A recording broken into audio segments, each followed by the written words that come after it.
Next, I invite Dr. Sudarshan from Shankar Netralaya to talk on a very important topic, many phases of syphilitic uveitis which can masquerade any type of uveitis.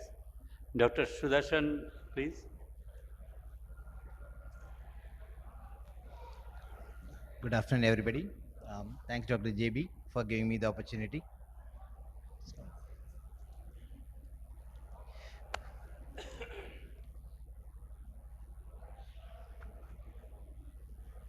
So we saw different patterns of viral retinitis. So we had a good teaching about retinitis. When you have this classical presentation of a pizza pie appearance, then you call it CMV retinitis. You can have a granular appearance, which can also be CMV retinitis.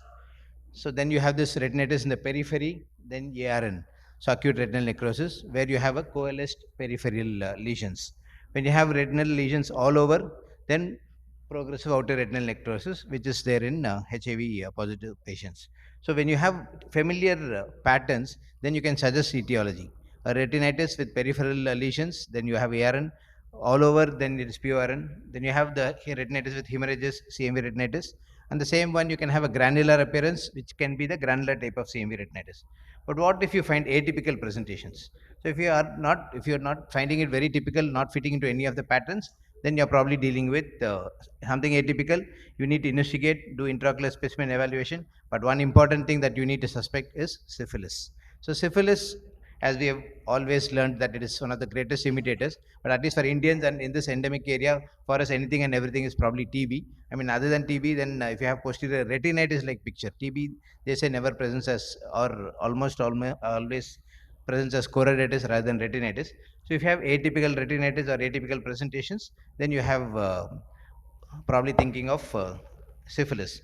So my topic is many phases of ocular syphilis. So syphilis, we thought, usually occurs in the tertiary or latent phase. Tertiary phase, almost up to about 5% of the patients of tertiary phase syphilitic patients seem to be getting ocular lesions. But now it seems to occur at any stage. There is no definite correlation with any specific phase of syphilis. It may occur as early as 6 weeks after transmission. Nowadays, with HIV co-infection, there is a resurgence, definitely, because primary syphilis facilitates HIV transmission, and HIV may modify the natural course of syphilis, and there is an increased risk of getting into neurosyphilis. So what we were talking about atypical presentations, but are there any, if what you call it, oxymoron, your characteristic atypical presentations, if there are any, if you can call it like that. So for example, this is one patient, is a 40-year-old male, which presented with diffuse necrotizing retinitis, vitritis, panuveitis, vasculitis, and some choroidal lesions also. There are so many things. If you have so many atypical presentations, the first thing you think of is syphilis. So in this case, you do an intraocular specimen evaluation, and actually to rule out toxo or viruses. Then ACTAP in this PCR was negative.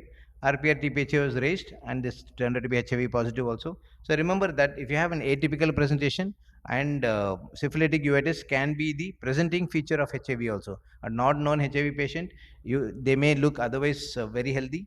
If you have placoid lesions or these atypical diffuse retinitis, one of the things you need to remember is syphilis as a differential diagnosis.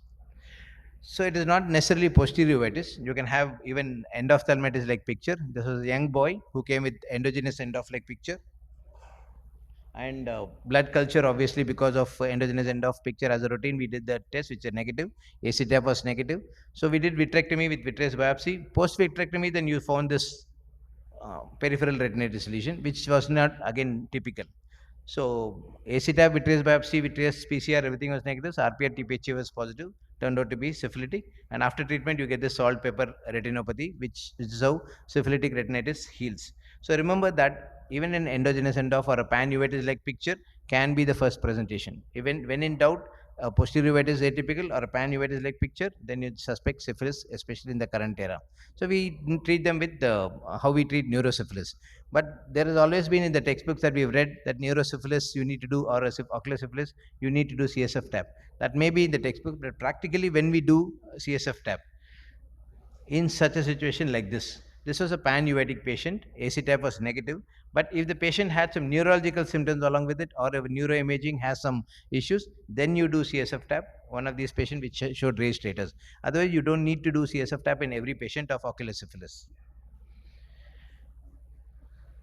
So I've been showing patients where we had treated with antibiotics and then it got okay very well. But is it the case always? Sometimes it is not. We are not so lucky. This was a young male syphilitic uveitis treated with penicillin and got okay. We have this localized RP-like picture, saltpaper retinopathy, which is one of the typical features how it resolves. HIV positive patients with improvement in immunity, he started getting vitritis and cystoid macular edema treated with topical. All HIV patients, you always have the problem of not able to treat with oral steroids fully because of risk of immunosuppression. So when in special situations, you can try intravitreal steroids when there is viral load is low or RPRT is negative. And this is one patient resolved very well with Ozurdex in a patient who had recurrent CME with probably IRU. So it's not always that it infective causes that syphilis mimics. This was a patient which is referred to as Behçet's disease with FFA finding showing fern-like pattern. But then it turned out to be that it was not Behçet's, B51 was negative, no other symptoms, and syphilitic uveitic it was. So it's not always that posterior or pan uveitis. You can even get anterior uveitic or pan uveitic picture with anterior segment clues. This was one patient where you had a corneal lesion and along with that atypical retinitis. So look at the corneal lesion. If you have that leash of vessels over there and then retinitis, then you're probably dealing with a case of syphilis. So anterior segment finding can also be a clue as a pan uveitic entity involving the sclera or involving the involving the cornea or involving the sclera. This was reported where there is an ocular tumor-like presentation, a scleral nodule, which turned out to be syphilitic. So, if we are talking about anterior segment clues, are there any posterior segment clues other than saltpaper retinopathy when it heals? So, these precipitates, which are the posterior hyaloid phase or subretinal precipitates, are one thing. If you look at it, if you see this, then these are most probably syphilitic. If you have classical placoid lesions described, then it is syphilitic again. We don't see that often nowadays in even Donald Gas initially probably thought all these APMPP or serpiginous was syphilitic maybe. But you come to a point, you start thinking that, okay, now I found these are the characteristic atypical lesions, but then you are stuck again. Uveitis, that's how it's more interesting every other day. We found this patient where there was HIV patient with this atypical kind of lesion. ACTAP showed PCR MTB positive and RPRT was positive. So you had, like, if one is not enough, two is not enough, there are three. So at this stage, how do you decide whether the blood RPRT and the eye lesions are connected to each other? Because you may have an eye lesion, you may have an RPRT, but how do you say they are like both connected to each other? So because ocular syphilis diagnosis is by positive syphilis serology, and you need to exclude other infectious causes. So you may have multiple infections like the previous case, you can have false positive. Then one option is, obviously when you have PCR treponema, then that's great. But otherwise, one of the options is, because when you do when you suspect neurosyphilis, you do CSF tap and then check for TPHA titers. When you have ocular syphilis, suspect do AC tap and try to do TPHA titers. Vitreous tap the people have tried. We also tried a series of patients with TPHA testing of the aqueous fluid, and we found excellent correlation between the raised aqueous TPHA titers and the serology, and corresponding decrease with the resolution of the lesions. So aqueous TPHA is not the recommendation in every patient, but could potentially be a valuable tool in the diagnosis of ocular syphilis. So we are talking about imaging in everything. So we'll also image in our infectious uveitis patients. So syphilis, the study from Avinash and Mudit, where they've shown that these miliary lesions which they find in syphilis seem to involve the full thickness of retina and may heal with pigmentation. These they feel probably are very classical. So are there any difference between HIV and non-HIV patients?